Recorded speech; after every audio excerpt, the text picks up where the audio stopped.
Shalom, selamat pagi saudara-saudari yang diberkati Tuhan Yesus Kristus. Tema kita hari ini nasihat Paulus.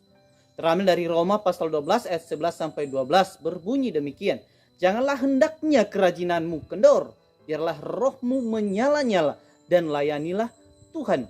Bersukacitalah dalam pengharapan, sabarlah dalam kesesakan dan bertekunlah dalam doa. Mengapa Paulus menasihati kita supaya kerajinan kita tidak kendor, supaya roh kita menyala-nyala dan untuk terus melayani Tuhan?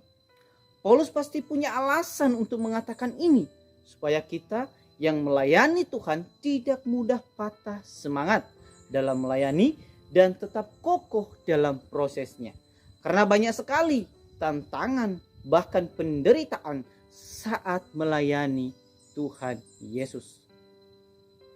Mungkin kebanyakan kita saat ini kurang senang jika diberi nasihat oleh orang lain karena merasa sudah tahu. Tapi saudara-saudari, yang harus kita ketahui bahwa sebenarnya kita sangat bersyukur karena ada orang yang dipakai Tuhan untuk mengingatkan atau menasihati kita untuk lebih baik.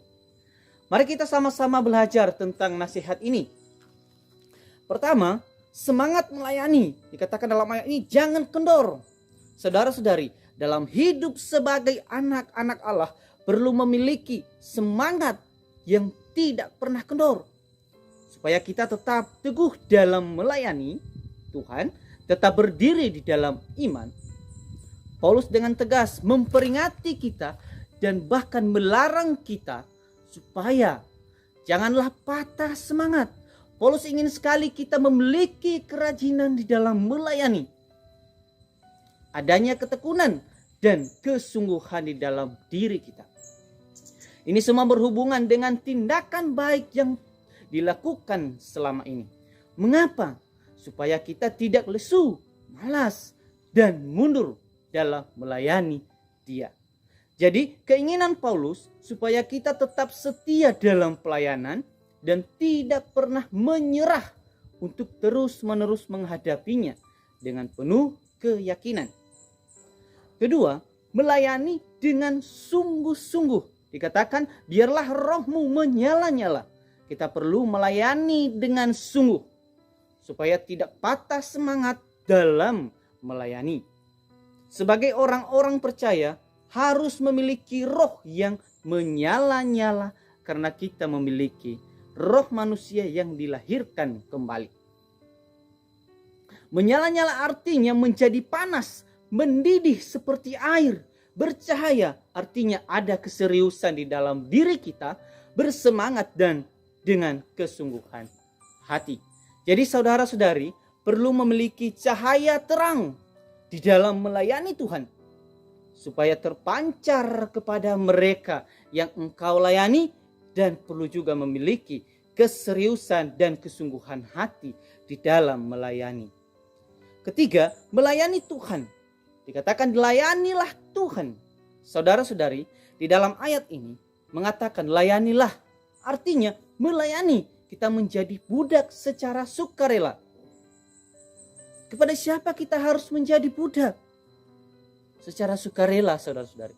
Kepada Tuhan, Tuhan kita, pemilik kita, pemelihara kita, dan penguasa di dalam dunia ini dan hidup kita. Maka kerjakan apa yang menjadi tugas kita sebagai budak Tuhan yang membawa kedamaian. Hasil dari kesadaran kita sebagai milik Tuhan akan melayani Dia dengan bersukacita dalam pengharapan, sabar di dalam kesesakan, dan bertekun di dalam doa. Jadi nasihat Paulus ini sangat berguna adanya bagi kita orang percaya, supaya tidak pernah patah semangat.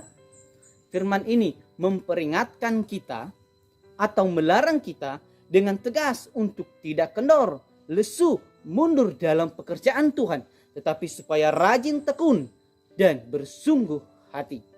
Kita harus memiliki semangat seorang hamba yang selalu memikirkan dan mewujudkan bagaimana supaya hati Tuhan kita senang. Semangat yang tidak menuntut upah dari Tuhan, tetapi melayani karena tanggung jawab dan kasihnya kepada tuannya. Tuannya adalah Yesus Kristus. Dialah yang harus kita layani selama ini. Inilah nasihat Paulus supaya kita melayani Yesus Kristus selamanya di dalam hidup ini. Amin.